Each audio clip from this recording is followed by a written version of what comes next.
Quem está gravando aí? Me deu certo aquele vermelhinho. Apesar do cunhado, não, mas.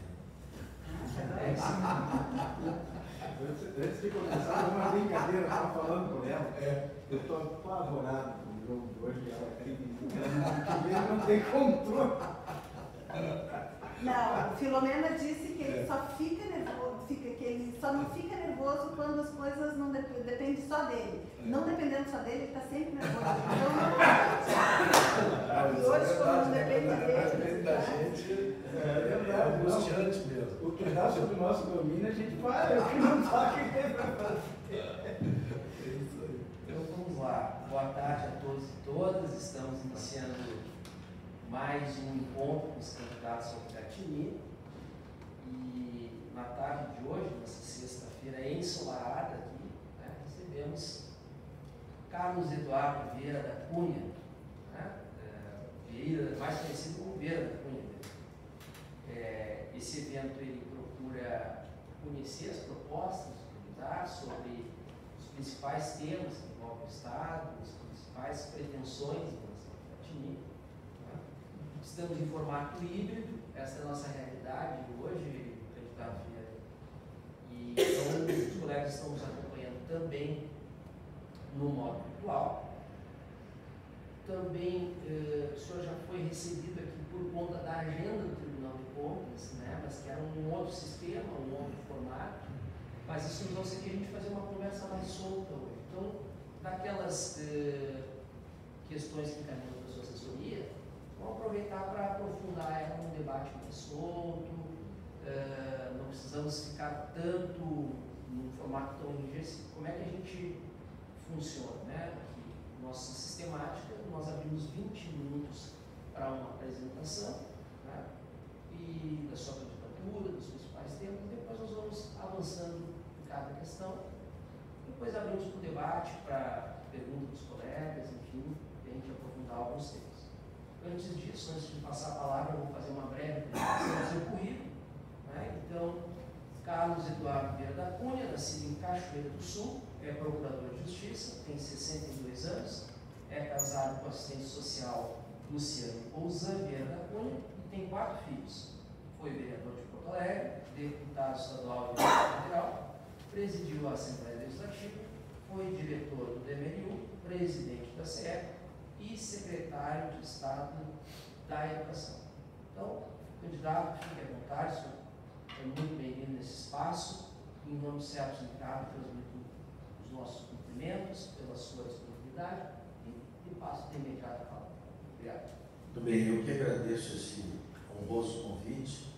Já disse por ocasião, né, do convite que me foi feito pelo presidente Alexandre Postal no encontro recente, que eu me sinto aqui muito à vontade, né, nessa Corte de Contas, onde já tive, inclusive, a oportunidade de trabalhar antes de assumir o meu cargo de promotor de justiça no dia 1º de julho de 1986. Eu tive uma passagem rápida aqui pelo Tribunal de Contas como assessor de conselheiro, de modo que eu me sinto realmente aqui muito à vontade. Me lembro dos velhos e bons tempos, né, que trabalhei na assessoria, né, de então o conselheiro Romeu Pousano.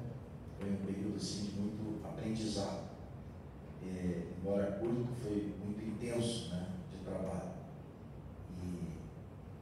Então isso me faz assim, me sentir muito à vontade aqui nesse ambiente, e em função também dos cargos que eu exerci ao longo da minha vida pública, no Executivo e também como presidente da Assembleia Legislativa. Fui fiscalizado aqui pelo Tribunal, tanto do MMU, Departamento Municipal de Limpeza Urbana, que é uma autarquia municipal de Porto Alegre. Na época em que eu fui dirigente, havia cerca de 2.000 empregados, né? E era uma autarquia, ainda é responsável pela limpeza urbana da cidade. Eu, muito jovem, assumi aquela responsabilidade, e também foi um período assim, de muito aprendizado. Depois, quando presidi a CE no início da década de 90, também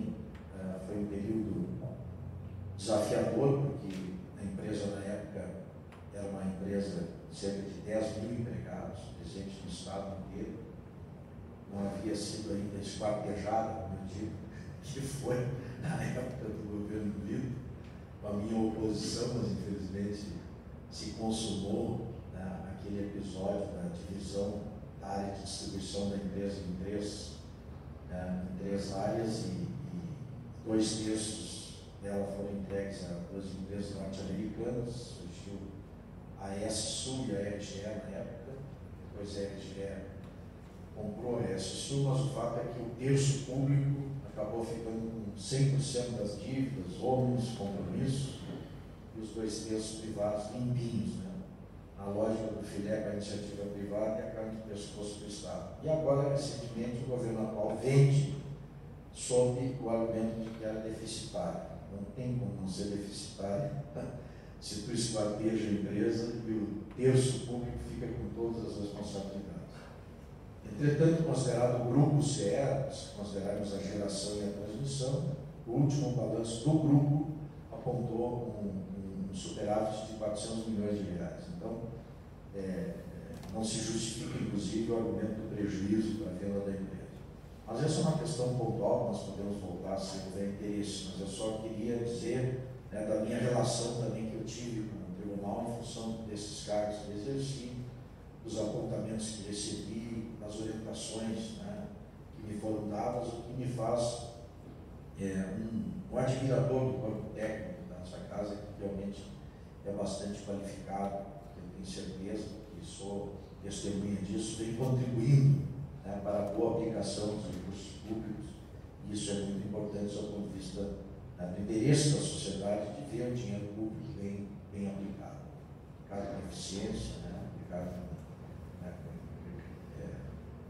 com respeito a todas aquelas exigências legais e constitucionais que devem nortear as ações dos administradores públicos. Então, recebam, né, o meu reconhecimento, né, pela atuação, né, do corpo técnico desta Corte de Contas. Quanto à minha candidatura, eu tenho um sangue brisolista, quer dizer, eu sou candidato com um propósito prioritário que é a defesa da educação pública, recuperar a qualidade da educação. O Rio Grande do Sul sempre foi um estado referência em educação para todo o país.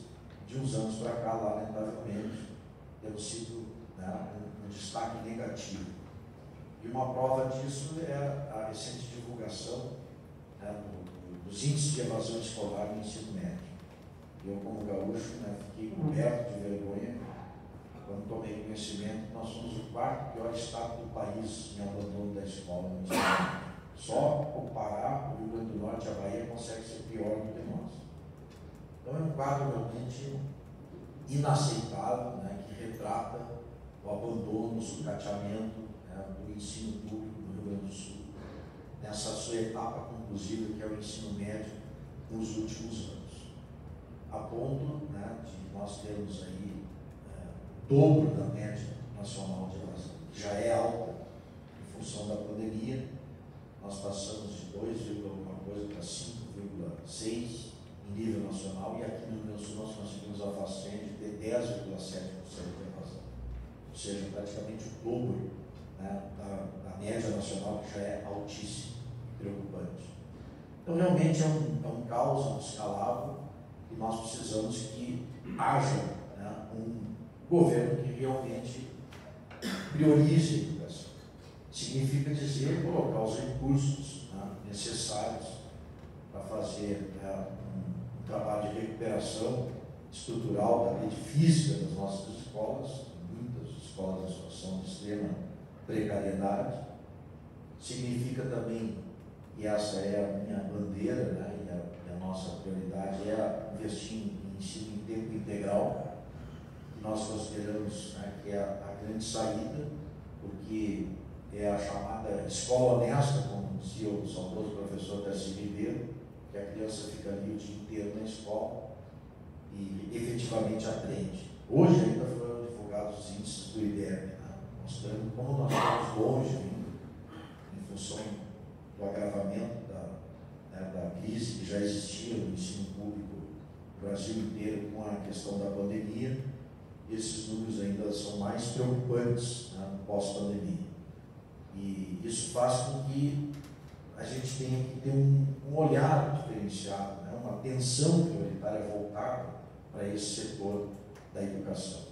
Então, nós apresentamos como meta, né, no nosso programa de governo, cumprir o que diz a Constituição do Estado do Rio Grande do Sul, no artigo 202, quando diz que 35% da receita tem que ir para a educação. Claro que nós não vamos conseguir isso de um ano para o outro, mas gradativamente é possível, ao longo dos 4 anos de governo, entregar ao meu sucessor um Estado que cumpra esse dispositivo constitucional. Essa é a nossa meta, é o nosso objetivo. E está no Plano Estadual de Educação, também uma meta com a qual nós nos comprometemos de fazer com que no mínimo 25% dos estudantes tenham essa modalidade de ensino. A sua disposição significaria em torno de 200 mil alunos hoje, já que nós temos um universo de cerca de 800 mil. Então, mas para fazer isso, evidentemente que isso tem que ser prioridade, né? Eu dizia no ano e meio que foi secretário de Educação que isso era mais do que uma prioridade, né? Era mais do que uma missão para mim, era uma obstinação aumentar o número de alunos em tempo integral, pela firme convicção que nós temos de que essa é a escola que efetivamente transforma, que revoluciona. Quando eu assumi a Secretaria da Educação, eram menos de 10 mil alunos, próximos disso, estudando em tempo integral no Rio Grande do Sul. Apenas um ano e meio depois, quando eu saí, eram 20 mil. Então, se nós conseguimos, em um ano e meio, dobrar o número de alunos com todas as dificuldades que o Estado atravessava naquele biênio 2015-2016, que vocês conhecem melhor do que eu, com certeza, né, se houver uma prioridade, nós temos condições de alcançar essa meta de 200 mil alunos estudando em tempo integral. E aí, com certeza, nós vamos combater esses índices de evasão, né, porque está comprovado que o aluno que tem à sua disposição uma proposta pedagógica diferenciada da escola de tempo integral, o índice de evasão é praticamente zero. Os estados que fizeram essa opção demonstram, né, que as crianças, os adolescentes se conectam com a escola. Eu, há poucos dias, inclusive, estive em Santo Ângelo, visitando uma escola que foi municipalizada e que funciona em tempo integral. E a diretora ainda me dizia: os nossos alunos são os que se destacam no ensino médio, os que saem daqui, que é uma escola de ensino fundamental, os de tempo integral que saem daqui, eles têm as melhores notas do ensino médio. Então, esse é mais um indicador, né, que comprova que é por aí o caminho. Então, essa é a nossa bandeira prioritária. Mas nós temos outros desafios importantes no Rio Grande do Sul. Saúde, por exemplo. Não há pesquisa de opinião pública que se faça que a população não aponte a saúde como o seu problema número 1. E isso é fruto, né, nós sabemos, de um subfinanciamento, não é de hoje, vem de bastante tempo. Eu ainda ontem estive né, a Federação das Santas Casas, os hospitais beneficentes. Eles fizeram um painel ouvindo todos os candidatos a governador, e eu ainda dizia, né, para eles que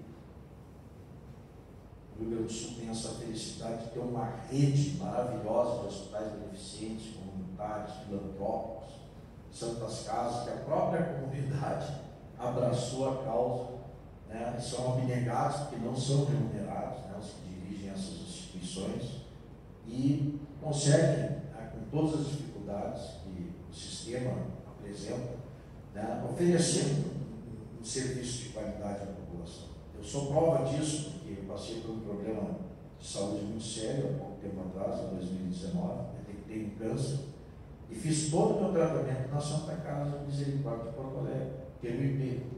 Tá? Sou membro do Ministério Público, portanto, usuário do IP. E sou testemunha, né, das condições que essas instituições têm de dar um bom atendimento à população. Sou testemunha e sou prova viva, né, disso, né, já que o meu tratamento, felizmente, foi exitoso. Mas precisa de recursos. Ninguém faz milagre. E eu estudando agora até para os debates entre os candidatos a governador, o que o Estado tem investido nessa área, né? A Contadoria e a Auditoria Geral do Estado, a CAGE, no seu relatório semestral, apontou que apenas 10,4% do orçamento foi para a saúde, no primeiro semestre deste ano. E aqui, né, ainda há essa contestação, né, desse número, né, desse percentual, haja visto os critérios que o governo do Estado utiliza para dizer que gasta os 12% da saúde e para dizer que gasta os 25% em educação. Eu sei que há uma contestação, né, de algumas despesas que são utilizadas como próprias da educação e da saúde, que são contestadas aqui pelo corpo técnico do tribunal. Há esse agravante. Mas, de qualquer maneira, são recursos insuficientes, né, para atender duas áreas que são extremamente prioritárias.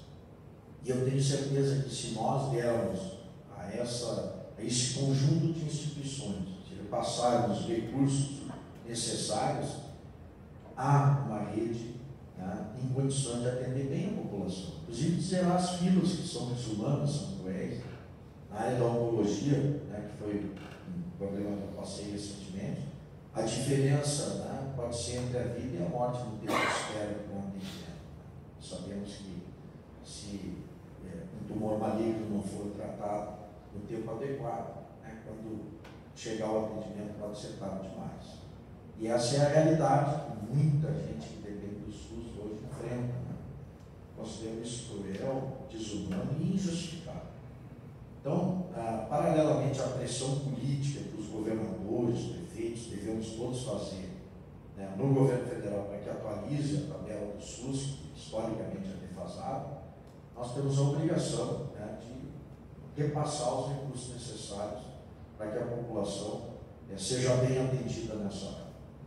E o terceiro item que eu gostaria aqui de expor, que consta no nosso programa de governo, é o relativo à segurança pública.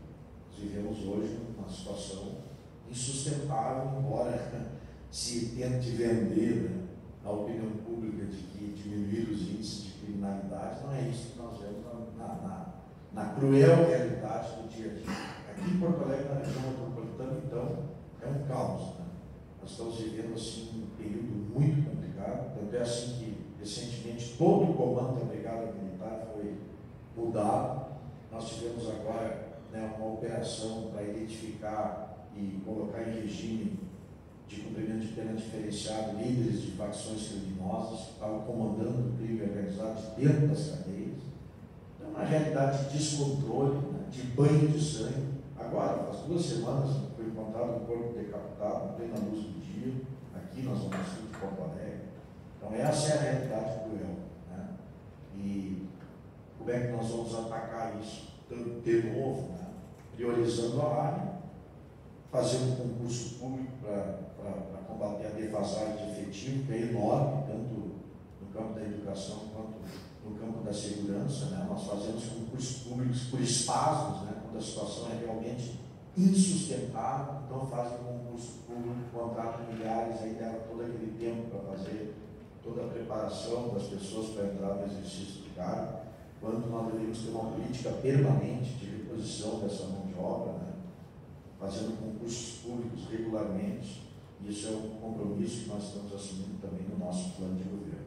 Foi uma das razões pelas quais eu deixei a secretaria, porque eu insisti ao governador na época para que fizéssemos concurso público, infelizmente não foi autorizado, e todo ano a gente tinha que bater as portas da Assembleia para pedir autorização para contratação emergencial. Nós sabemos, é um vínculo precário, né? Não é a mesma coisa fazer um concurso público, recrutar da sociedade de maneira transparente, democrática, os melhores quadros, para que eles tenham uma carreira, né, possam abraçar uma carreira, ter perspectiva de ascensão funcional e, portanto, né, ser alguém, né, um servidor público qualificado para poder bem atender a população. Então, nós tivemos esses vínculos precários, né, de contratações emergenciais, nós vamos estar desqualificando, né, cada vez mais esses serviços que são essenciais à população. Então, consta também no meu programa de governo, né, esse compromisso de realizar concurso público regular nessas áreas como a educação e a segurança. Um outro flagelo é a questão dos feminicídios. Né? Nós tivemos só de janeiro a agosto desse ano 75 mortes, né, assassinatos de mulheres por seus companheiros em contexto de violência doméstica.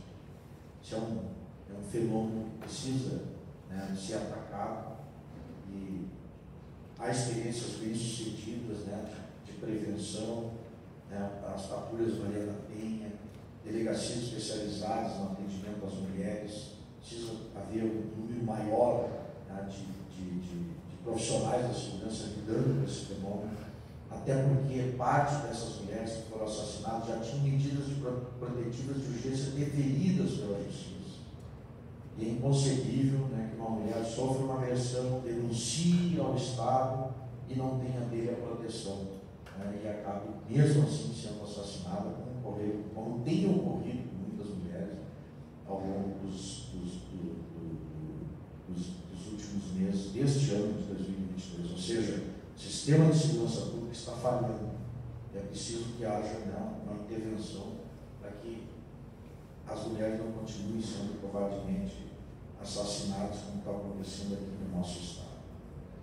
A questão da fome, que é um flagelo, né, agora foi feita mais uma pesquisa, tem mais de 1 milhão de pessoas passando fome aqui no estado do Rio Grande do Sul. Muitas dessas pessoas são crianças, o que é inadmissível. Por isso a proposta do CIEP também cumpre com essa função. Você sabe que no CIEP são fornecidas 3 alimentações por dia, e a ideia é plantar esse tipo de escola exatamente nas regiões de maior vulnerabilidade social, onde existe mais miséria, portanto existe a fome. Uma escola dessas plantada nessas regiões vai combater também a fome dessas crianças. Darcy Ribeiro, citando de novo o saudoso professor Darcy Ribeiro, dizia que no CIEP construído hoje é um presídio a menos que nós vamos ter que construir amanhã, e essa é uma grande verdade. Enfim, esses são os pontos prioritários, né, do nosso programa de governo. Nessa questão das privatizações, também uma rápida pincelada em relação à CE, eu tenho um compromisso de interromper esse processo, porque eu tenho assim, uma firme convicção de que ele é lesivo aos interesses da população gaúcha. Tanto é assim que, quando fui deputado estadual, baseado naquela experiência, que para mim foi nefasta do governo Brito, eu fiz uma PEC, cabecei uma proposta de emenda à Constituição, que foi aprovada por unanimidade dos deputados da legislatura daquela época, que colocou na Constituição do Estado do Rio Grande do Sul uma norma que dizia que, para alienar patrimônio público, tinha que ser ouvida a população com plebiscito. Lamentavelmente, o atual governo, fruto da maioria que tem na Assembleia Legislativa, retirou da Constituição esse avanço democrático e está produzindo, né, no meu entendimento, um atropelo, né, tanto é que o processo de privatização da Constituição, por exemplo, foi barrado, felizmente por este Tribunal de Contas, né, porque há uma ânsia, né, de vender o patrimônio público a qualquer custo. A CE foi assim, quer dizer, diminuir o preço da CE geração até conseguir vender. A CE transmissão, para mim, foi um escândalo, porque, ao contrário do que se prega, ela continua sendo estatal, só que chinesa, e os donos fizeram o negócio da China, porque meses depois do arremate da empresa recebendo 1 bilhão e 200 milhões de reais de dividendos. Né? Quer dizer, isso é um absurdo, quer dizer, é uma coisa assim, é uma história que ainda será contada no meu ponto de vista. Então, a minha decisão, né, meu anúncio, meu compromisso é de interromper esse processo. A Corsã, particularmente, é uma empresa, claro, sem prejuízo de que ela seja eficiente. Tem regiões do Estado que se queixam com razão, né, da má qualidade do atendimento. Então, a Corsã é uma empresa que tem que atuar com mais eficiência, mas ela não precisa ser privatizada para isso. Quando eu assumi a CE, por exemplo, a CE também é uma empresa deficitária. Depois do nosso governo, o governo que sucedeu ao nosso, assumiu uma empresa pública superavitária. Então, não é porque ser pública que ela tem que dar prejuízo, né? Ela tem que ser bem administrada. Sendo bem administrada, ela dá resultado. E, no caso da Corsã, o argumento que se utiliza para privatizá-la não se sustenta, porque a Corsã pode, pública, fazer as parcerias público-privadas, né, que se mostrarem necessários para poder cumprir o marco legal do saneamento. Não é preciso que seja uma empresa privada, uma empresa pública pode muito bem cumprir esse papel, desde que, evidentemente, seja dada a ela a oportunidade de tomar os financiamentos, né, que tem que tomar para poder fazer frente aos investimentos que o marco legal do saneamento exige. Então, a minha posição é essa. A água não é mercadoria, não rima com lucro. Né? A Corsã, se eu for governador, será mantida uma empresa pública. E o Banrisul, a mesma coisa. É um outro tema de campanha que se debate, a privatização do Banrisul, e considero injustificável privatizar o banco. O banco tem dado resultado, mas não é só por isso, é porque ele cumpre uma função social relevante que uma instituição privada não cumprirá. Eu agora, faz algumas semanas, eu estive em Santa Maria, visitei uma comunidade de periferia que estava em festa. Por quê? Porque o mercadinho da comunidade ia receber um ponto de atendimento do Banrisul.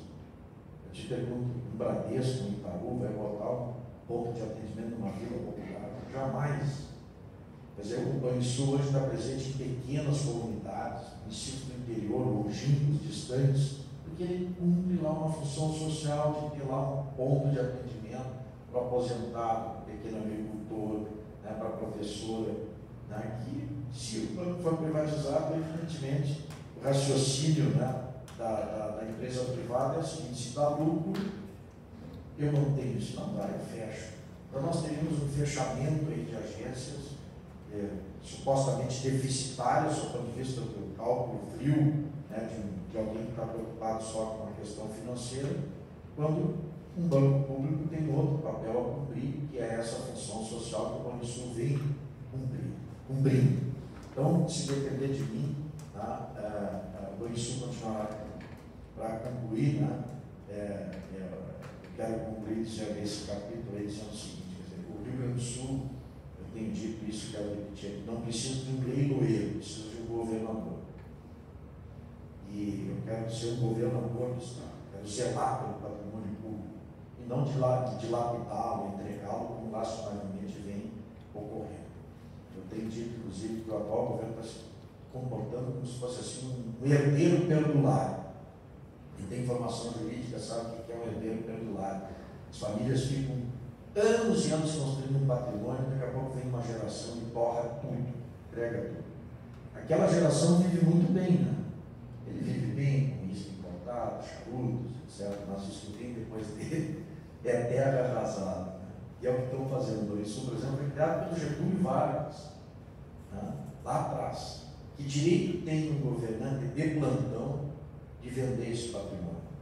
Pelo menos que ouça a população, chame um plebiscito. Eu duvido que o povo gaúcho desse o seu aval para a privatização tanto da Serra como da Corsã e muito menos do Banrisul. Então é isso, são as palavras iniciais, né, que eu gostaria de trazer aqui. Né? Procurei dar uma pincelada assim, nas nossas principais propostas, nosso programa de governo, e fico à disposição agora para qualquer dúvida ou pergunta. Muito obrigado mais uma vez pela oportunidade. Obrigado. Não sei se passei Estamos bem. os 20 minutos. Não? Estamos numa margem boa. Está bem. Bom, então vamos às primeiras questões. Eu vou procurar dar uma cartada, porque uma delas o senhor já abordou na sua explanação inicial. Então, a primeira delas é uma pergunta muito cara aqui ao corpo técnico dessa casa, né? De uma certa forma dialoga com esse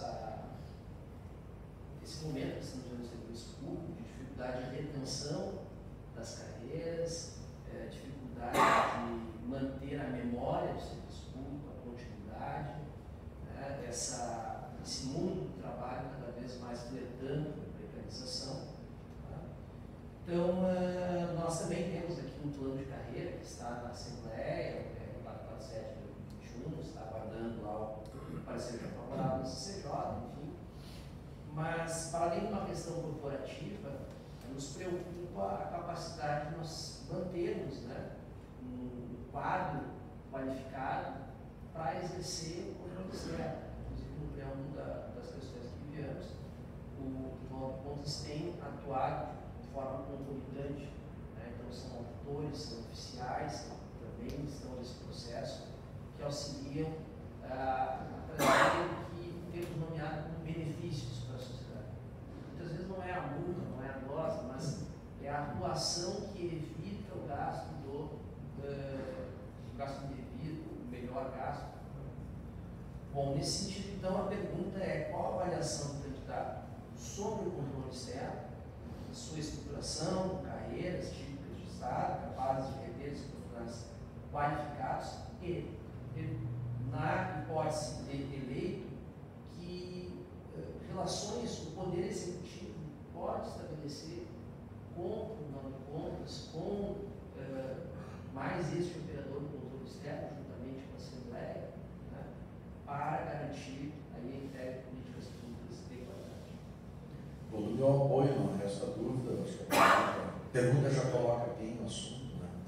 Precisamos ter realmente um corpo técnico qualificado. Para isso, a carreira precisa ser reconhecida, precisa ser bem remunerada, precisa ter as garantias necessárias para que os profissionais possam exercer essa sua função, que é altamente relevante, né, para o interesse da sociedade. A pergunta coloca muito bem, quer dizer, à medida que nós tivermos, né, um corpo técnico capacitado, valorizado, nós vamos ter, né, orientações, um trabalho inclusive de prevenção, né, não só de penalização, mas de orientação e de prevenção, como felizmente a Corte tem se comportado, prioritariamente nessa direção. Eu acho que esse é o caminho, né? De orientar, de procurar prevenir, né, os possíveis desvios e desperdícios, né?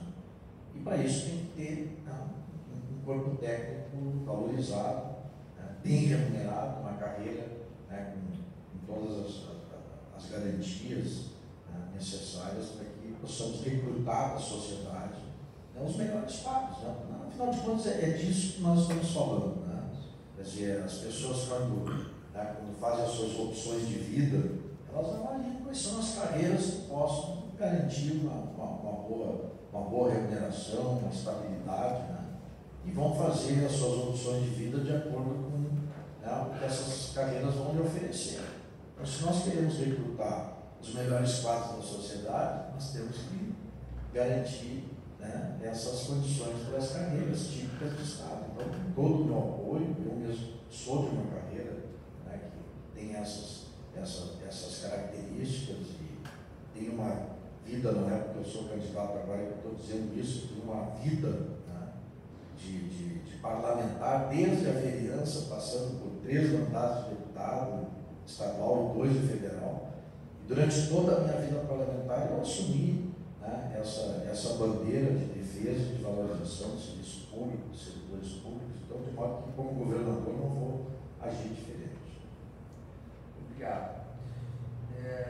A segunda questão trata da receita estadual. A gente costuma falar muito da execução de políticas públicas, que, ao fim e ao cabo, são despesas, né, do ponto de vista contábil, orçamentário, mas a questão da receita, ela é condição para que elas possam ser executadas. Então, em relação ao tema da receita estadual, como candidato avalia os seguintes temas, né? A efetividade das exonerações fiscais, aqui cabe o registro de que, se por um lado se avançou em alguma medida, né, as divulgações das exonerações, o relatório da Secretaria da Fazenda, demonstrativa de exonerações fiscais, né? Por outro lado, ainda carece de transparência, né, as contrapartidas dessas exonerações. E também, mais recentemente, tivemos a alteração, lei complementar, né, da alíquota do ICMS, especialmente para combustíveis, energia, né, telecomunicações. Então, em relação à Receita Estadual, como candidato, avalia os seguintes temas: a efetividade dessas exonerações fiscais e a redução das alíquotas para produtos e serviços como combustíveis, energia elétrica e telecomunicações. Bom, primeiro, eu sou totalmente favorável à transparência, né, desses benefícios, dessas renúncias. Um direito que a população tem, né, de saber, né, qual o montante, quem são os beneficiários e se realmente estão cumprindo, né, com seus deveres, né, geração de emprego, enfim, todas aquelas aquelas questões que, com tese, justificariam, né, esses benefícios. Então, totalmente favorável. Com respeito à queda da arrecadação, isso é extremamente preocupante. Agora mesmo, essa semana, o governo encaminhou proposta orçamentária à Assembleia Legislativa, dando conta de um déficit de 3.700, se não me engano. Então, isso é extremamente preocupante, porque até agora nós tínhamos um discurso de que estava tudo resolvido, né? Salário em dia, superávit, né? Mas não veio ainda a eleição e nós já nos deparamos com a realidade como ela é. O próprio governo encaminha uma proposta prevendo um déficit de quase 4 bilhões de reais. Isso tem a ver exatamente com essa perda de receita nesse ano de cerca de 2.800, tem falado nessa casa, né? E o ano que vem mais de 5 bi. Então, somando uma com a outra, nós vamos a quase 8 bilhões, né, de impacto negativo de queda da receita.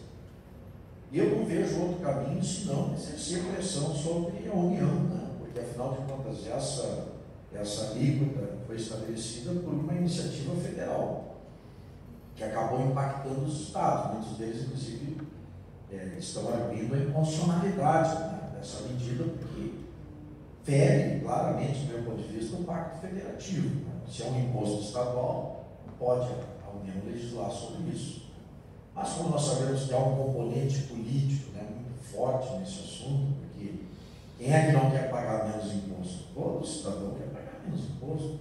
Quem é que não quer um instrumento de combate à inflação, reduzindo o preço dos combustíveis? Nós sabemos que vai haver aí um impacto positivo na economia, como de fato está havendo. Eu não tenho dúvida do caráter eleitoreiro da medida, né?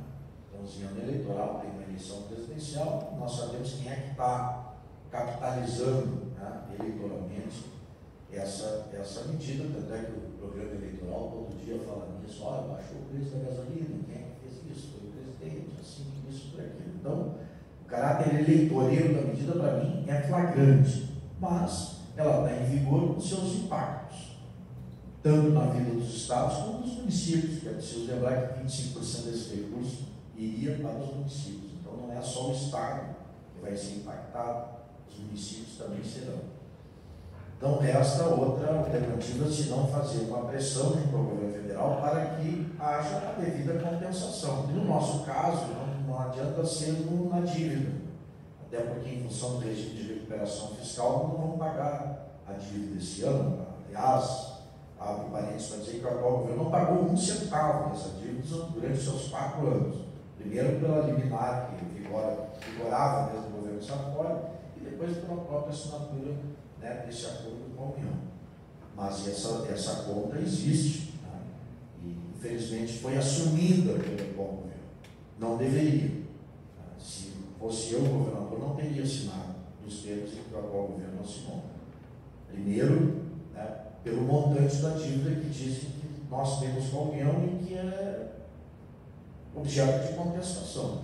A própria OAB, Secção do Rio Grande do Sul, tem uma ação que tramita há 10 anos contestando o valor da dívida. E uma ação que está tramitando, não chegou ao seu final, está no âmbito do Supremo. Eu estive com o presidente Lamarck já falando sobre isso, e ele disse, tem um estudo técnico muito bem fundamentado dentro do processo, mostrando que nós não devemos isso que a União disse que o Rio Grande do Sul deve. Ou a dívida está paga, ou o resto do saldo muito menor do que esse que eles alegam.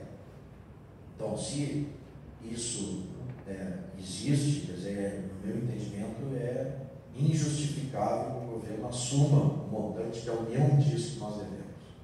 Eu quero abrir um parênteses aqui para lembrar que quando eu fui presidente da CE, lá em 92, 93, houve um encontro de contas do setor elétrico. CRC se chamava, Conta de Resultados a Compensar. Eu fui chamado em Brasília para fazer uma negociação com o governo federal.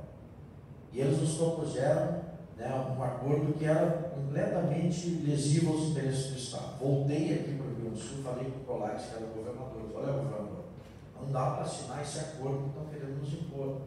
O Colares ligou para mim e disse assim, estudou direitinho isso aí, Vieira. Eu estudei, mano. Mas o senhor precisa me dar respaldo, porque eles estão falando até em caçar a concessão.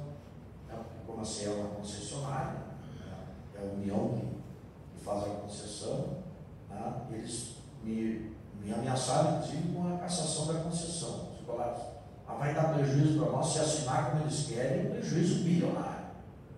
Aí o Colares olha para mim e diz assim: então toca-lhe ficha que eu mato no peito. E assim eu fiz, com respaldo do governador. Entrei na justiça, foi em fevereiro de 93, tramitou durante anos a ação, e no governo Tarso Genro voltou para o Rio Grande do Sul 4 bi, só 4 bi, só entre aspas, né?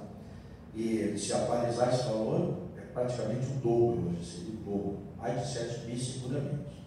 Então veja, não me dobrei, não me curvei às pressões do governo federal, não assinei nos termos que eles queriam, e, claro, demorou, porque a justiça, infelizmente, nem sempre é ágil, mas quando veio, a decisão veio favorável ao Rio Grande do Sul. Tivesse eu me curvado na época, o Rio Grande do Sul teria deixado de receber quase 8 bilhões de reais.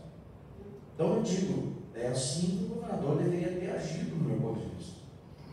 Não se curvar, olha, deve isso, tem que tirar a ação. Essa de tirar a ação, então, é um absurdo.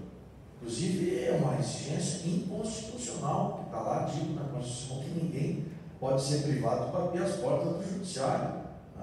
Então, como é que pode retirar, inclusive, a ação judicial? Com isso caiu a liminar, ficamos desprotegidos. E o Rio Grande do Sul submetido a, eu considero, uma verdadeira intervenção federal. Nos próximos 9 anos, é uma junta que vai dizer o que o governador pode e o que não pode fazer. Não tem cabimento isso. Nós vivemos numa federação, ou não, ou é um Estado unitário ou é uma federação. Se é uma federação, a União, os Estados e os municípios estão no mesmo nível, horizontal. Não pode a União querer impor a sua vontade sobre os outros entes federados. Então eu considero isso um equívoco, para dizer o menos, e quero te dizer, se eu tiver a honra de ser eleito governador, entre a minha eleição e a posse, eu vou preparar mais uma açãozinha judicial, que nem aquela que eu fiz quando fui presidente da CE, para defender os nossos interesses, defender o interesse do Estado do Rio Grande do Sul, que não se pode se submeter a uma verdadeira intervenção como o atual governo lamentavelmente fez. Obrigado, candidato. Nossa próxima questão justamente era dívida e regime de recuperação fiscal. Então, o senhor já adiantou uma parte, cabe talvez fazer alguma consideração adicional para não ficarmos redundantes, mas numa linguagem bem técnica, estamos numa encalacrada. Tínhamos a CO 2257, que buscava o IPCA desde a origem do contrato, quando o contrato tirava a relação de juros. Temos a CO 259, essa que o senhor mencionou, a OBRS, que pede IPCA desde a origem, mas tira somente a nota civil que já não serve. Há uma perícia na ação inicial indicando que pelo menos 70% da dívida estaria paga pela tese da OBRS. O fato é, o regime de recuperação fiscal ele está vigorando, e uma ação judicial ela vai levar um tempo. E sobre esse instituto, o regime de recuperação fiscal, nós temos uma nova realidade para o Estado, em especial o artigo 8º da Lei Complementar 59 de 2017, onde a regra geral é não poder executar aquelas principais despesas que são entregues de política pública lá na ponta. Se não vejamos, o concurso público tem que ser efetuado no plano de recuperação bienalmente. As excepcionalizações, as vedações da Lei Complementar 59. Esses são os termos que nós vamos começar a nos acostumar. Nomeações também. Então, bienalmente. Então, nesse cenário, estou adaptando aqui a pergunta, que alternativas de curtíssimo prazo, sentando na cadeira do Piratini, se pode lançar mão, porque o senhor já lançou a questão da ação judicial, dado que ainda estamos na institucionalidade, não estamos falando de uma revolução exatamente. Então, e esse é um tema que nos toca profundamente, já vou aproveitar aqui para deixar o senhor, a campanha que nós apoiamos, essa conquista paga, junto com a nossa federação, depois o nosso presidente Amaury Perus, que nos prestigia aqui, vai também poder falar um pouco mais. E faltou mencionar que esta casa aqui produziu uma informação, juntamente com a CARAD, demonstrando, né, que aplicando-se aquilo que estava previsto na CEL 2257, a dívida já estaria paga em maio de 2013. Mas voltando para o regime de recuperação fiscal, porque essa é a nossa realidade aqui. Como podemos enfrentar? Passa por uma ação contra o regime de recuperação fiscal, já que não possa questionar a dívida, ações de curtíssimo prazo. Como o senhor verifica esse cenário na hipótese de, enfim, assumir o criativo? Bom, primeiro deixa eu vender meu peixe aqui para o presidente da República, porque se nós tivermos o Ciro Gomes lá na presidência, está resolvido o problema. Porque ele esteve aqui recentemente e assumiu esse compromisso público, tá? Se eleito presidente, né, de repactuar esse acordo.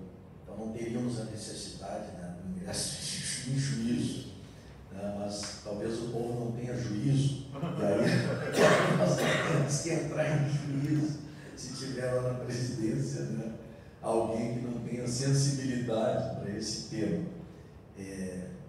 Então, eu sinceramente não vejo outra saída.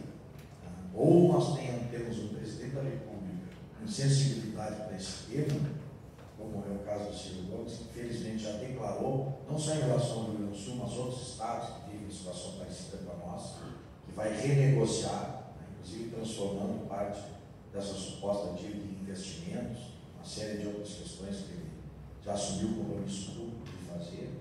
Tá? Se isso não ocorrer, nós continuarmos a ter alguém na presidência da República com a insensibilidade do atual mandatário, eu realmente não vejo outro caminho senão bater nas portas do judiciário. Que, como tu disseste, essa é a situação. Eu tenho usado a expressão garrote, né, para eu colocar assim calacrado, né? Seja um garrote, realmente, é um beco sem saída. Quer dizer, o governador vai ficar com as mãos atadas, né, para tomar medidas que são da sua rotina administrativa. Ele vai ter que pedir licença para uma junta, cuja maioria é constituída de representantes da União. Então, se isso não é intervenção, eu não sei mais o que é. Então, nós temos que buscar, no meu entendimento, né, a única saída que eu vejo é bater as portas do judiciário.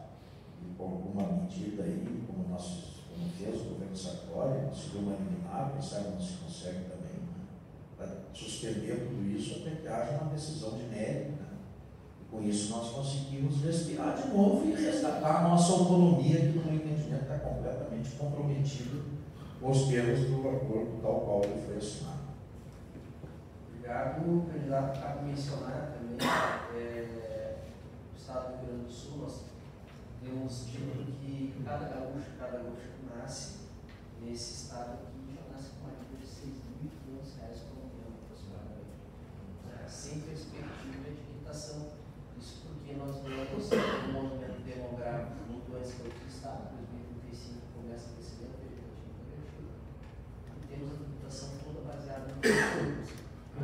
Se não tivermos reforma tributária até lá, a tendência é a receita ter um declínio em função de acompanhar a população. Cabe fazer essa consideração.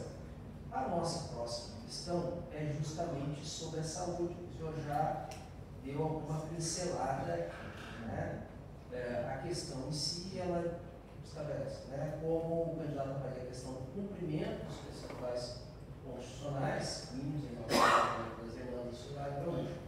Cabe colocar alguns elementos, né, para elucidar como estamos tratando nesse período pós-pandemia, as medidas, todos aqueles procedimentos seletivos, né, eles estão formando filas enormes, o tempo de espera para procedimentos tanto oncológicos quanto a parte pediatria, traumatologia, né, seguem aí filas enormes.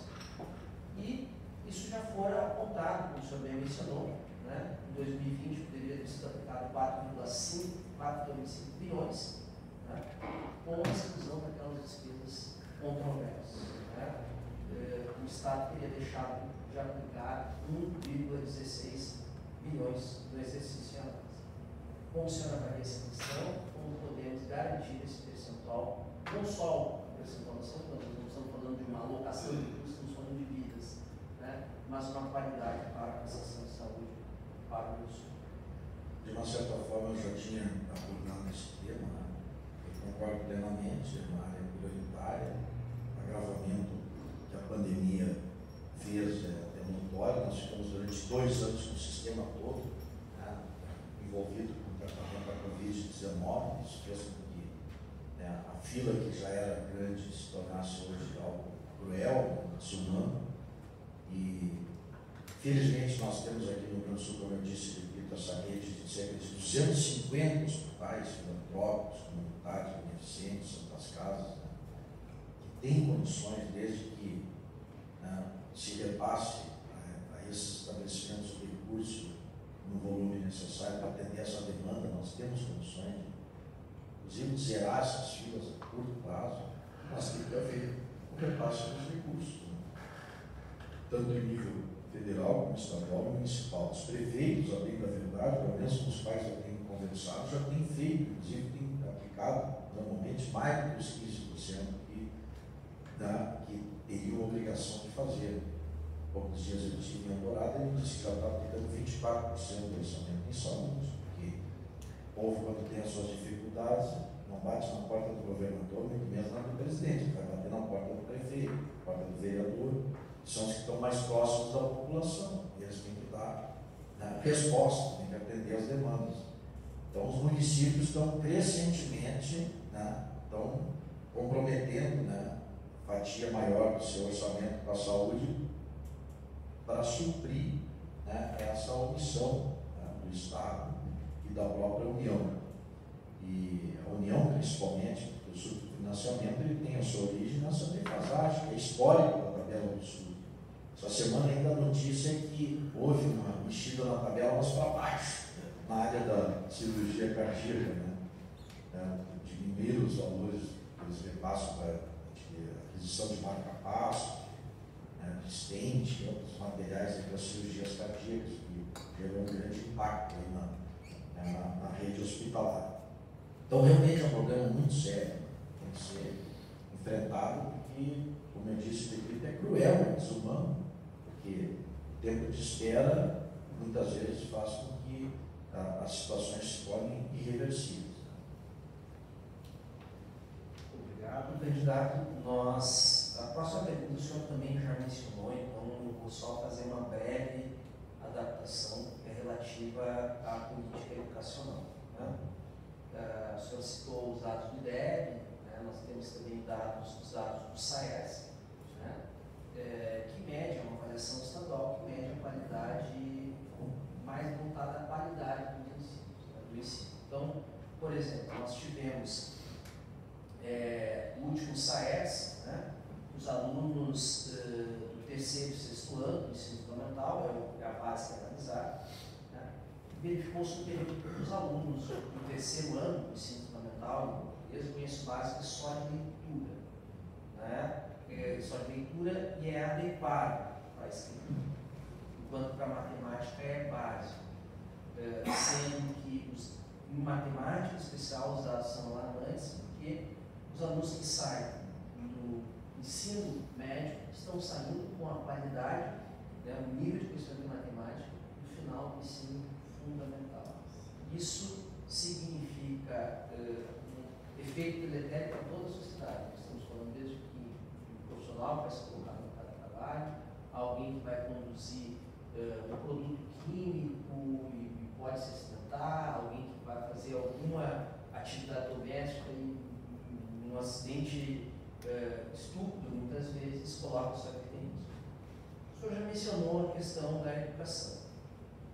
Vamos aprofundar um pouquinho mais, porque para além do cumprimento dos percentuais funcionais, que nos interessa discutir novamente, mas começa por onde, passa por onde enfrentar a questão da política educacional, dado que as agendas de problemas estão se acumulando. Nós temos evasão, falta de qualidade, escolas em decadência, né?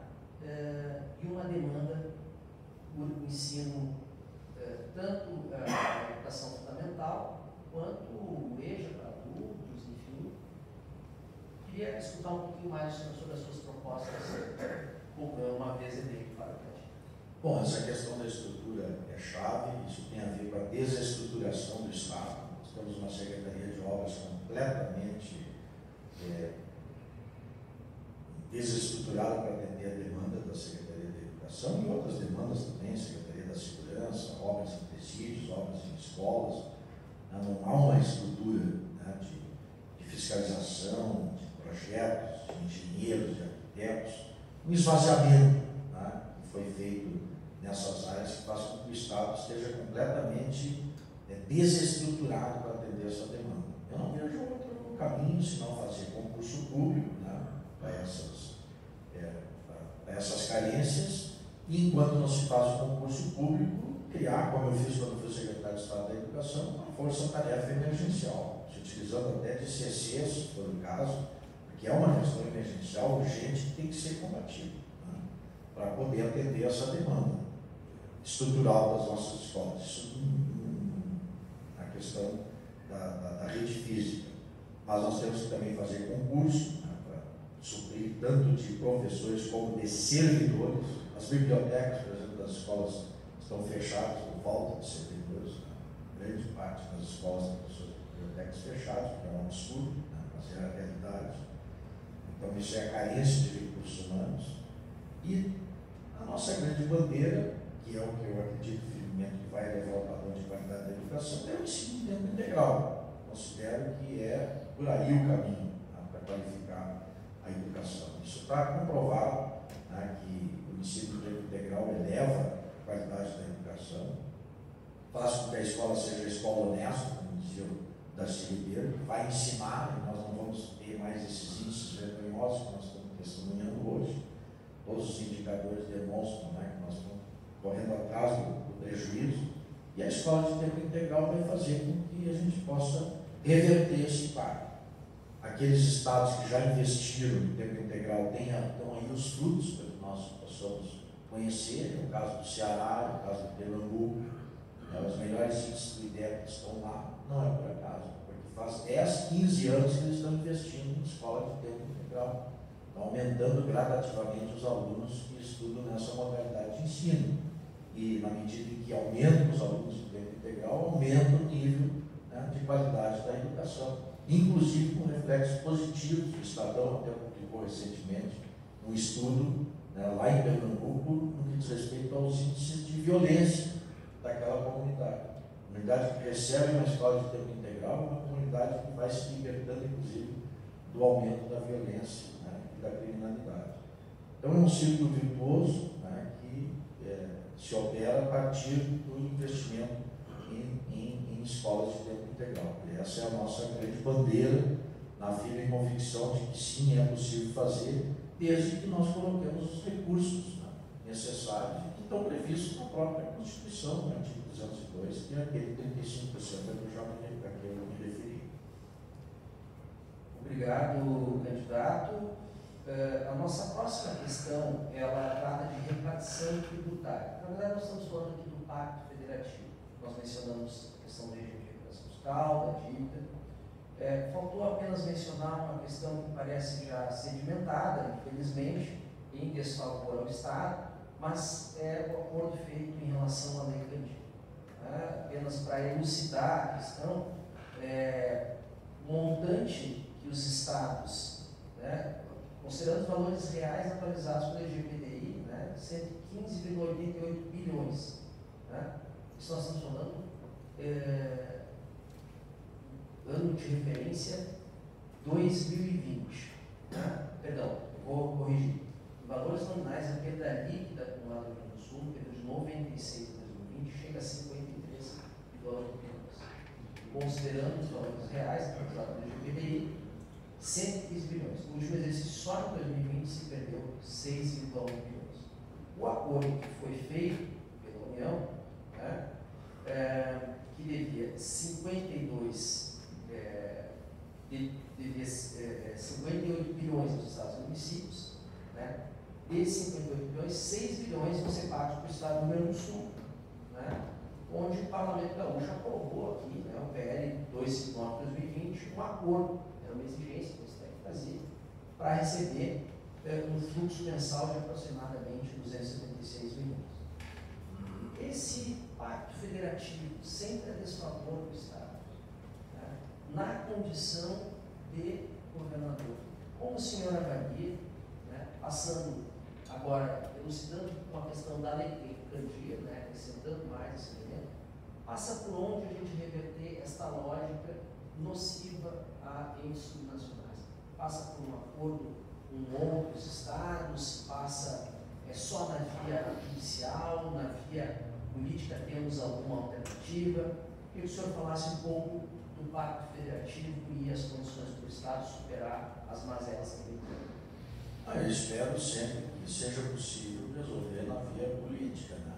Isso é sempre o ideal. Afinal de contas, nós temos uma Constituição, tem regras claras, dizem exatamente aquilo que eu já disse, repito, que nós temos uma relação horizontal entre os entes federativos, não existe hierarquia entre a União, os estados e os municípios. Isso tem sido sistematicamente desrespeitado, né? Porque que nós temos visto, e está aí o exemplo concreto, mais um exemplo concreto do CIPAS, nós falamos no regime de recuperação fiscal, agora a questão da lei Candir, é mais um exemplo que tem havido, não é negociação, é imposição. E o que eu fico indignado é que os governos se submetam a isso, né? E que acabem, né, se submetendo, né, vassalamente, né, a essas imposições. Eu citei o exemplo meu, quando fui presidente da CE lá no início da década de 90, para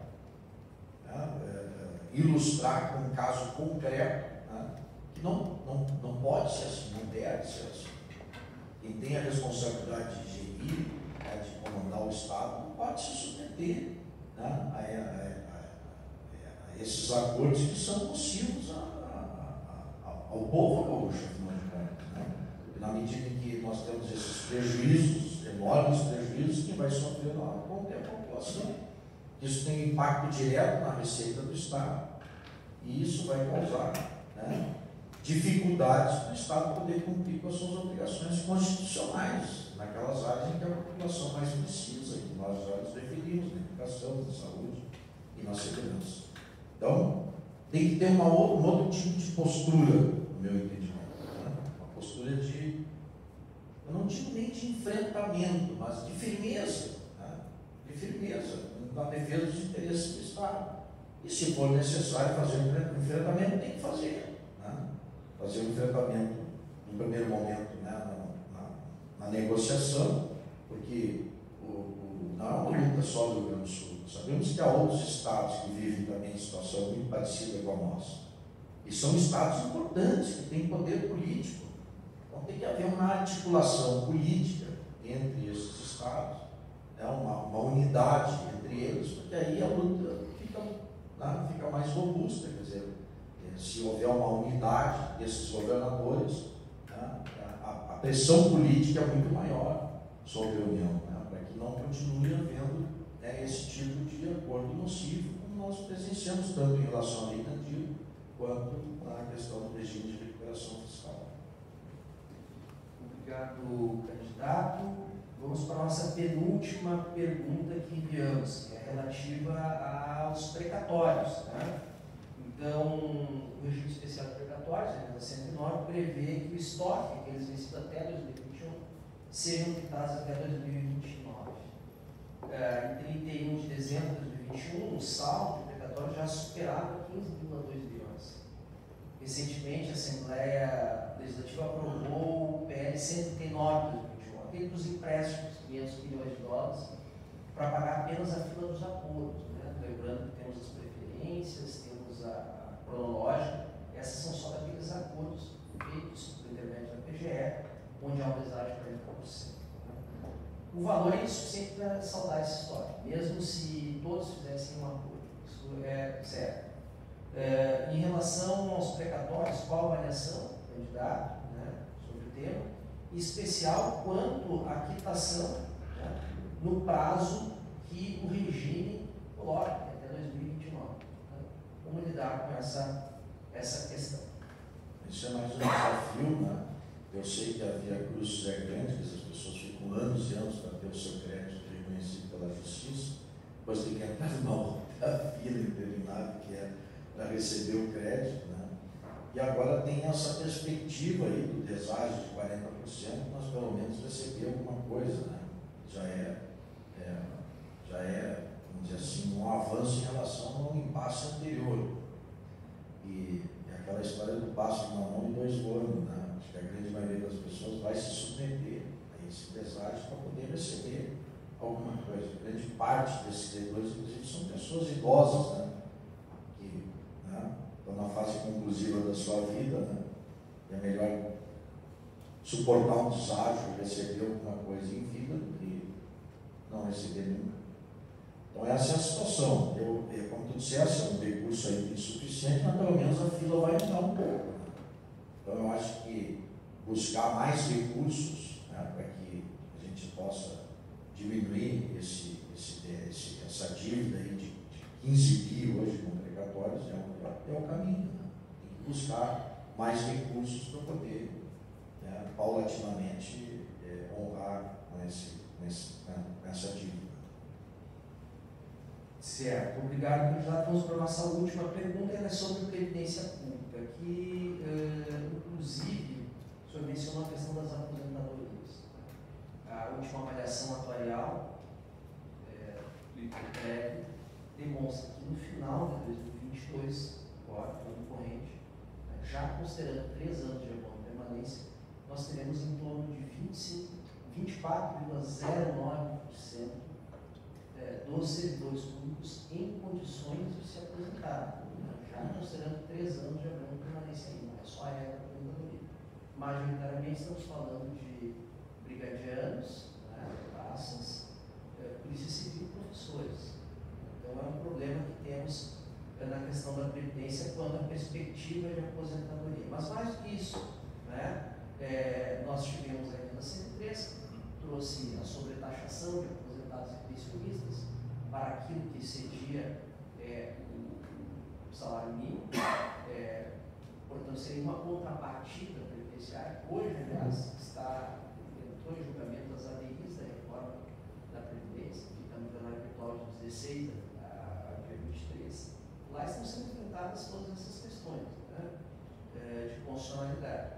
O fato é que nós tivemos algo muito típico, que foi específico na reforma do Rio Grande do Sul, né, que foi a tentativa do atual governo em destituir mais de 2,8 bilhões do fundo que formava a reserva, né, na tentativa de passar para o Caixa Único, migrando 17 mil vidas para o regime financeiro, ou seja, tentando fazer uma espécie de retrocesso previdenciário, que é a ideia de não compor a reserva, mas para pagar a prevenção da frente. Novamente se resolve o plano de curto prazo e se deixa um passivo enorme. Isso basicamente triplicou o déficit atuarial do regime financeiro. Isso é um dado importante, consta lá na avaliação atuarial do FPPS. Bom, a pergunta é qual a avaliação do candidato sobre a previdência pública do Estado do Rio Grande do Sul nessa perspectiva, né? Continuaremos resolvendo problemas de curto prazo, deixando esse cobertor curto, deixando déficits para os futuros governantes, ou vamos voltar à ideia de enfrentar o prazo formando reserva? Enfim, gostaríamos de escutar. Não, é uma questão, sem dúvida, né, desafiadora, né, os grandes temas que nós temos, e colocar-se muito bem, nós temos que ter responsabilidade nesse tema, né? Tem que haver esse fundo garantidor. Não é possível que nós queiramos, né, resolver problemas de curto prazo em caixa do governo com um recurso que tem esse tipo de finalidade, né? É um tema, evidentemente, que é técnico, né? Nós vamos buscar o equilíbrio do sistema. Não é um tema sobre o qual eu tenha domínio, mas se eu tiver, né, aonde ser governador, eu vou saber me cercar, né, dos técnicos que tenham condições de me assessorar nessa área para tomar as medidas necessárias, como tu disseste, né? Necessárias e responsáveis, né? Para que a gente possa ter, né, um equilíbrio nesse sistema, né? Só pena de se tornar no futuro algo realmente inadministrável e comprometedor, né? O futuro dos servidores do próprio Estado. Então, eu sei que há, inclusive, uma frente, né, constituída, né, frente gaúcha, defesa da Previdência Pública, né, e vou procurar ouvir, né, as lideranças dessa área, os técnicos dessa área, e tomar as medidas que me competirem, né, para que a gente possa agir com responsabilidade nessa área, como se espera de qualquer administrador público. Obrigado, candidato. Assim encerramos as perguntas que foram encaminhadas previamente. Nesse momento a gente abre, então, aqui para os nossos espectadores, aqueles que quiserem encaminhar uma pergunta, fazer uma consideração, por favor, fiquem à vontade. Eu só vou, presidente, antes de eu tenho um programa ao vivo, às 16h30, uma entrevista, então às 16h15, eu peço desculpa, mas mais tardar 4h15 teríamos que encerrar. Não, tranquilo. Só para justificar. Bem tranquilo de adaptar, por favor. Bem rápida. Quer fazer mais perguntas, mas diante que é bastante justa e digna, eu quero fazer uma referência aqui. Eu tenho como uma das posições políticas, o senhor faz parte da história do Sul. Então, o senhor faz, eu sei que um dos políticos que talvez ali da década de 90 maior destaque no Estado do Rio Grande do Sul, foi o senhor, foi o Pucci, foi o César Cruzado, outros políticos que tiveram uma passagem importante aqui no Estado. Eu vou fazer um programa que talvez hoje seja bastante presente, que tem um algo bastante forte para a sua área da educação. Acho que as outras perguntas o senhor já respondeu ela, sobre a questão da dívida. Às vezes eu brinco com as pessoas, eu digo, a questão da dívida é um problema de matemática financeira. Não tiveram aula do professor Quedrico, lá no 8, se tiver sentido, talvez pudessem fazer o ajuste das contas como deveriam, né? Mas eu estou trazendo aqui uma matéria que me preocupa bastante, que é o suicídio na faixa de 15 a 19 anos, que nós estamos vivendo no país. Na verdade, para quem não sabe, é uma pandemia. A taxa subiu de 2010 para agora, a taxa subiu de 666 mortos a cada 100 mil habitantes da faixa de 15 a 19 anos, ela subiu para 1.066. Então, nós estamos vivendo uma situação muito grave. Isso tem a ver, talvez, poxa vida, eu estou morando agora a uma quadra da onde está a Escola General Antônio da Cunha, porque está lá agora, está lá no Bairro Branco, lá no precário, não é precário, né? Não é precário aquele espaço, mas é um espaço acanhado no sentido do tamanho da escola, da necessidade que os alunos estudam. E a gente percebe claramente, assim, uma parte do nosso trabalho hoje mora, aquele dia a gente vê as crianças passando ali na frente e ver uma situação que talvez seja desesperadora no sentido de que a gente pode tirar de perspectivas para eles, na medida em que aqueles alunos chegam lá e muitos deles eles saem da sua bicicleta já com um iFood nas costas. Então, que é praticamente a impossibilidade de ter um processo de aprendizagem regular numa escola importante do Sul, né, do Rio Grande do Sul. E isso se estende com certeza para muito mais outras escolas de ensino médio do Estado e também para a educação básica e para a ausência de alimentação, para a ausência de condições subsistenciais, porque isso é um sinal claro para a ausência de subsistência. Então, eu queria que o senhor pudesse falar sobre, especificamente, talvez mais focado nessa questão do adolescente, ou talvez um pouco mais das questões que estão aqui. Que tipo de perspectiva nós podemos dar para essa cultura, para essa necessidade? Isso não é uma educação direta, né? Só de saúde e educação. A tua preocupação, ela vem ao encontro do que eu coloquei desde o início da minha fala, né? Porque uma escola pública de qualidade vai contribuir, né, para que isso se resolva, inclusive no que diz respeito, né, à própria preparação desses jovens, né, para ocupar o seu espaço no mercado de trabalho. Eu estive aqui faz 2 semanas num debate com os secretários de governador no Sindicato das Empresas de Processamento de Dados, e lá eles disseram, em 5.000 vagas abertas nessa área de TI, que não são supridas por falta de qualificação da nossa juventude. Então imagina, né? Tu está vendo o pessoal ali com uma coisinha de iFood nas costas, podia estar com um emprego de 3, 4, 5 mil reais, se tivesse a qualificação, recebido a qualificação necessária para suprir, né, essas vagas que existem hoje no mercado de trabalho aqui no Rio Grande do Sul. Vou ver como é importante, né, investir na educação de qualidade, inclusive em escolas técnicas, né, como nós já tivemos e temos ainda muitas aqui no estado, eles não têm tido o apoio e a estrutura necessária para preparar essa juventude. E esse é um tema que me preocupa muito também. Eu sou pai, né, hoje já tem 20 anos, mas foram até pouco tempo adolescentes, filhas gêmeas. Depois da fase do casamento, tive a surpresa agradável de ser pai de novo e vivi, né, nessas questões da adolescência. Não por acaso eu sou o autor da lei, né, que institui o Programa Nacional de Combate ao Bullying, que exatamente essa questão do bullying escolar também tem muita relação com essas taxas, né, altas e preocupantes de suicídio na faixa da adolescência. E tenho muito orgulho de uma das leis que eu aprovei no Congresso Nacional, é essa lei que institui o Programa Nacional de Combate ao Bullying, que talvez está desde 2015 em vigor, tenha contribuído para que não fosse ainda maior essa taxa de suicídio que tu te referiu. Mas eu não tenho dúvida, além dessas políticas de combate ao bullying, que uma escola pública de qualidade, né, contribuiria muito, né, para que, né, não houvesse essa depressão que, lamentavelmente, acaba tendo como consequência essa altíssima e preocupante taxa de suicídio nos nossos adolescentes. Investir numa escola pública de qualidade, com certeza, vai diminuir muito essas taxas.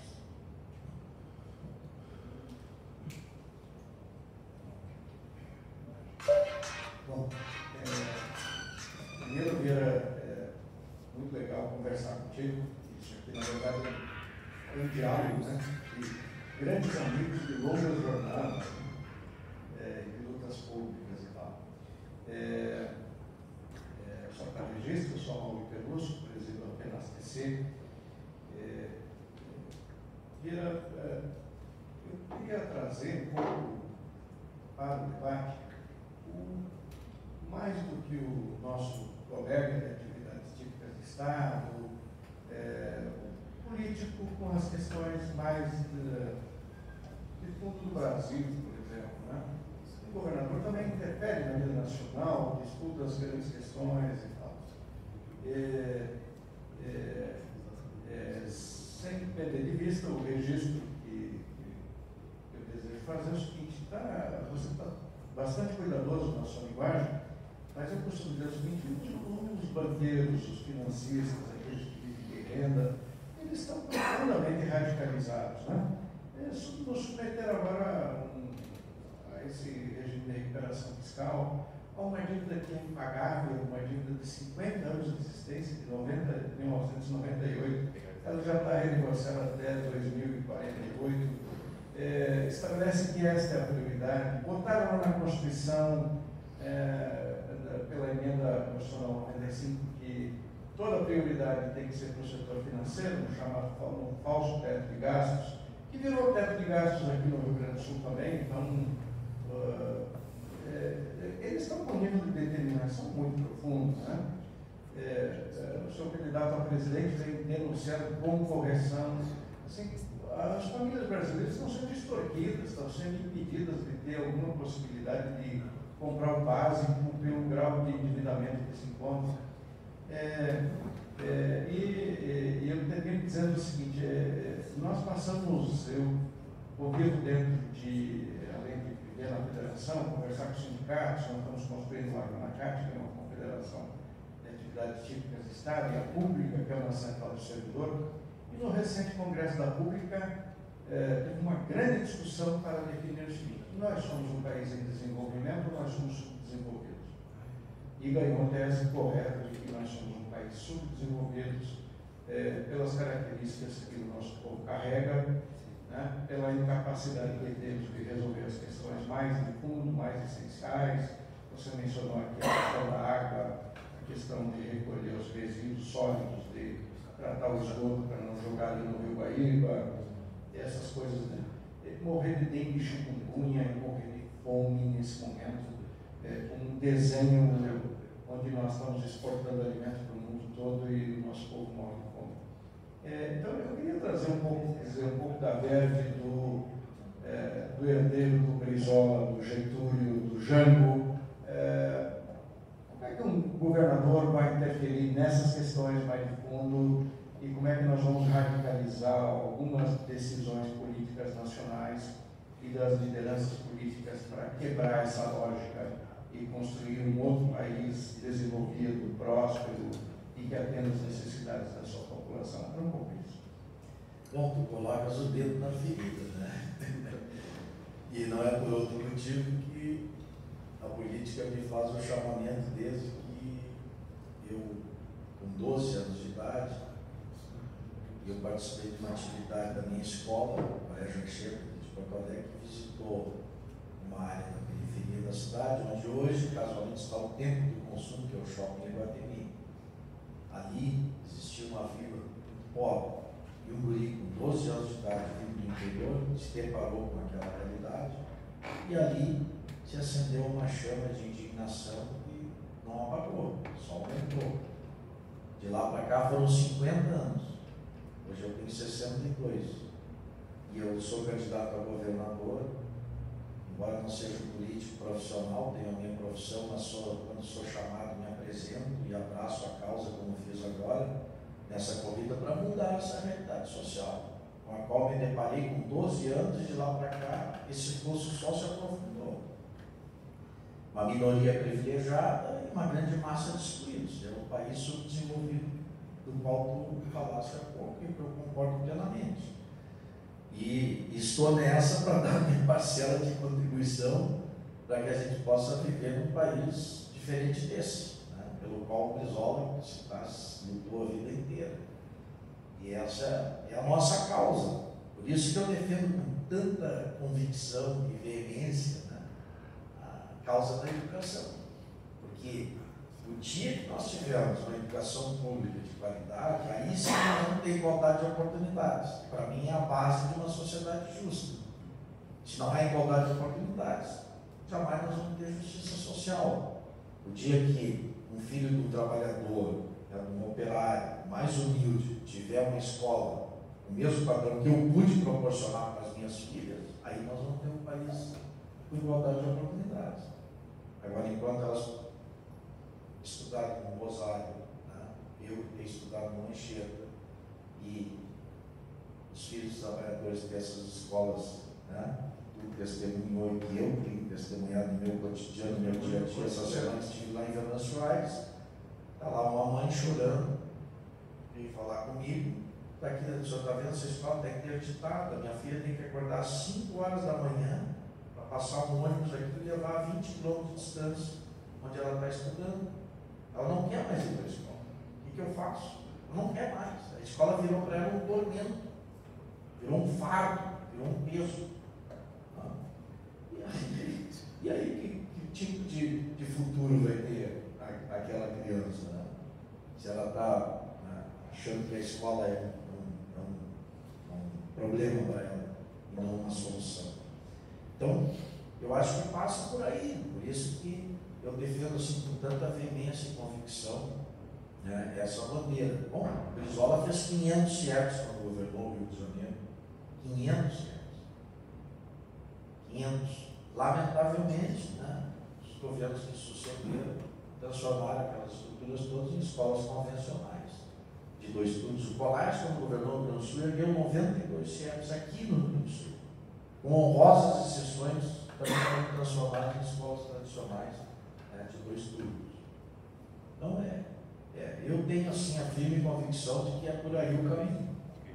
E claro, e tu bem colocaste bem a questão, né, e o Ciro Gomes está defendendo, e ele é o único que contesta o modelo econômico e que diz que vai mexer com os interesses desses poderosos. Né? É por aí que nós vamos mudar o país. enquanto o sistema financeiro continuar mandando, lamentavelmente vem ocorrendo, nós não vamos mudar, né? Nós vamos focar na questão crucial. E essa concentração de renda é vergonhosa, não tem justificativa. Bom, para concluir, um exemplo concreto: o imposto sobre grandes fortunas tem explicação, criado desde a Constituição de 88 até hoje, não ter sido regulamentado. Tem alguma explicação para isso, se não isso que tu falaste, que eles mandam? É a minoria, os donos do poder econômico e financeiro que mandam. Porque na hora que tu institui um imposto sobre grandes fortunas, tu vai mexer no bolso deles, e eles não mexem. O Ciro, na proposta do Ciro, por exemplo, é aqueles que têm patrimônio superior a 20 milhões de reais. É meia dúzia. Mas eles têm tanto que tu colocar uma alíquota ali progressiva nessa fortuna deles, já dá para, né, atacar com eficiência o problema da pobreza no país. Tão concentrada que é a renda, né, no Brasil. Agora tem que ter alguém independente, né, no comando da nação para poder tomar esse tipo de medida. Então não é à toa, né, que a candidatura do Ciro está asfixiada, né, e tem dificuldade de se viabilizar, né, porque sabe quem quer uma pessoa independente como ele no comando da nação, porque sabe que ele vai tomar as medidas para mudar as estruturas, né, socioeconômicas que acabam, né, gerando essa situação que tu te referiu, que eu concordo plenamente, né, viver um país desse que, né, tinha tudo, né, para cada um dos brasileiros e brasileiras ter seu lugar ao sol, né, conviver com essa grande massa de excluídos, realmente é uma situação inaceitável, né.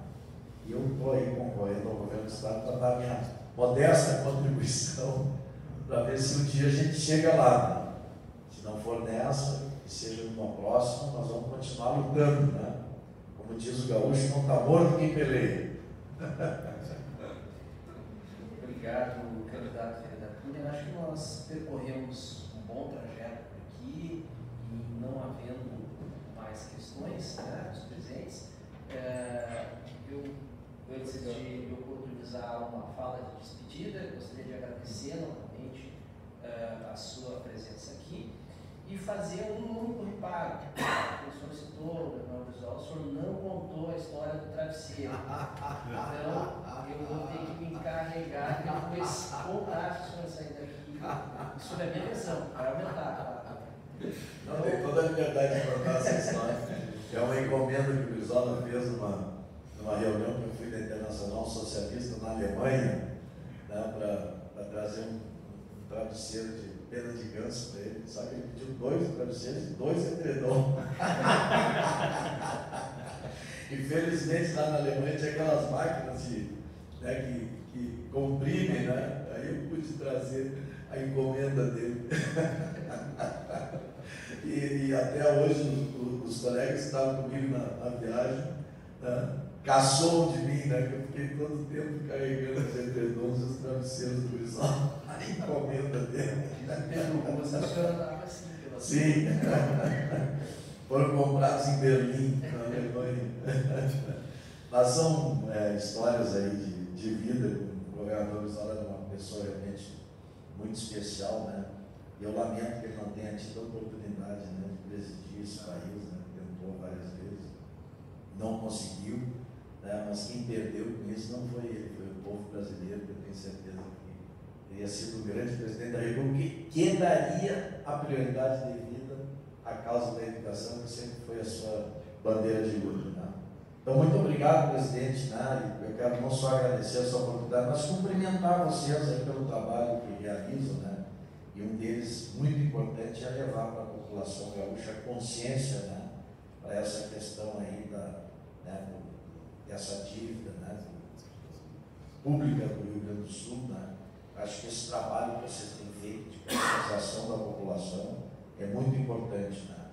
E lamentavelmente, né, eu repito o que eu disse, né, o governo atual, né, não agiu, né, como deveria, e eu espero que nós possamos, tá, eleger um governo que faça valer, né, os direitos do nosso povo gaúcho, que não se deixe continuar sendo espoliado, né, dessa maneira, por uma dívida que, né, pelo menos no montante que dizem que nós devemos, ela é ilegítima, né?